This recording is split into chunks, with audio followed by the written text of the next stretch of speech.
Hey guys, tomorrow is our MLQ for social studies and for ELA. So today we're going to do a huge amount of Louisiana and US civics review. This is not going to be the most exciting video I've ever made. I apologize for that. I'm just trying to cram in the most essential information that you're going to need for your test. So please take this video very seriously. Everything you see right now, you will see tomorrow. Okay, so the first thing I want you to remember, and if you remember nothing else, remember that the parish police jury, that is what is called for the executive and legislative branch of individual parishes. So, for example, Orleans Parish, where we are in New Orleans, has a parish police jury, and they are the ruling body. Okay, so go ahead and write down that definition in your notes.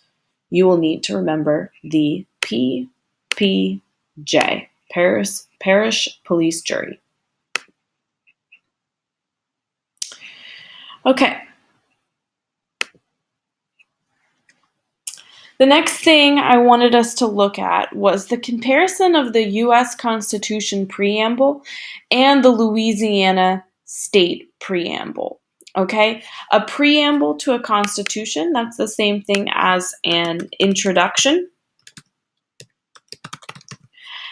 Okay, and the U.S. preamble states this: "We, the people of the United States, in order to form a more perfect union, establish justice, ensure domestic tranquility," which means peace at home, "provide for the common defense, promote the general welfare or well-being, and secure the blessings of liberty to ourselves and our posterity, our children, do ordain and establish this Constitution for the United States of America."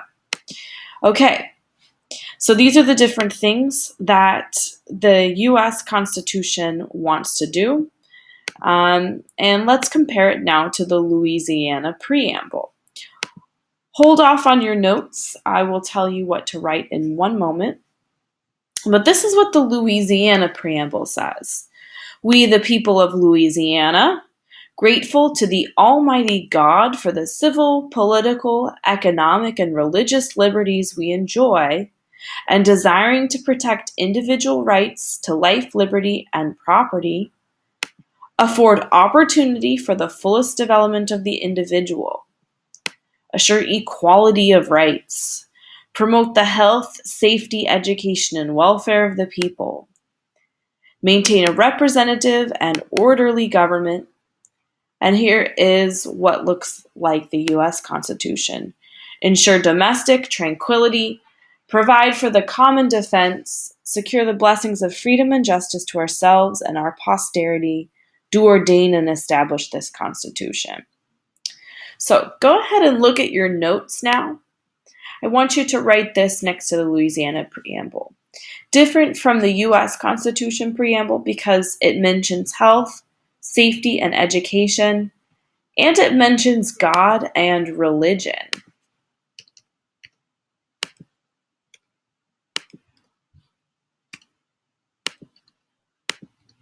Okay, so a little bit different.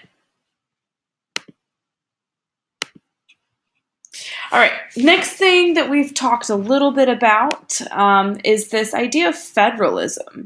And we looked at the case where each state could decide whether or not they wanted to have the death penalty or not. That is the idea of federalism at work because power is split between federal and state governments. The federal government shares its power with state governments. So what are some things that states can do under federalism? They can create their own juries. They can make laws about public education. So for example, students in Florida in the 8th grade are learning different things than students in Louisiana. There is not one national standardized education, although Common Core, which is what we have at DTA, that curriculum is nationalized. So there's been a push to make education more federal. States can also, like the federal government, tax their citizens. Okay, moving on. I know this is dry. Stick with me. All of this information is very essential for tomorrow. In your notes, I want you to copy down whatever is in red here for the 10th Amendment, okay? The 10th Amendment is a part of this idea of federalism because it states that the powers not delegated or given to the United States by the Constitution, nor prohibited to it by the states, are reserved to the states respectively or to the people. Okay, so that basically means that any powers that aren't given to the United States federal government are going to be given to the states. So anything not in the Constitution about what the government can do, the states get to do it. Please copy that down in your notes. All right. I want you to write this under checks and balances. The reason is so that no branch becomes too powerful. And here in my image, we played this game on Friday, the checks and balances game. They're all right here. Okay? So the blue arrow from the president executive branch, he can veto bills or laws, and that is a check on where the arrow is pointing to Congress. Okay? To my legislative branch. Now take a look at this green arrow, though. That's a check that the legislative branch has on the executive branch. They can impeach or kick the president out.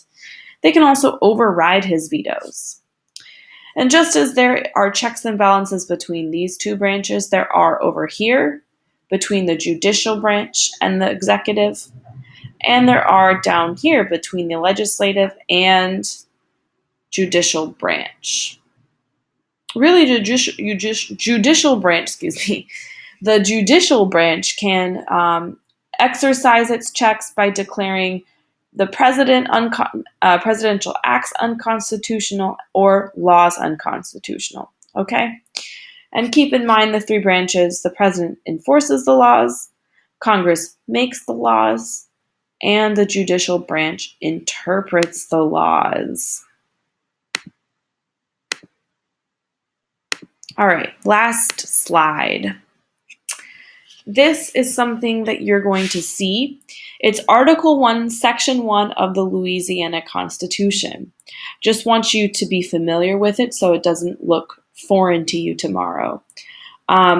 But it's called the origin and the purpose of government. Okay, so after that beautiful preamble we had about the Louisiana wanting to protect individual rights, we have this Article 1, Section 1, and they're talking about why do we have governments? What's the purpose?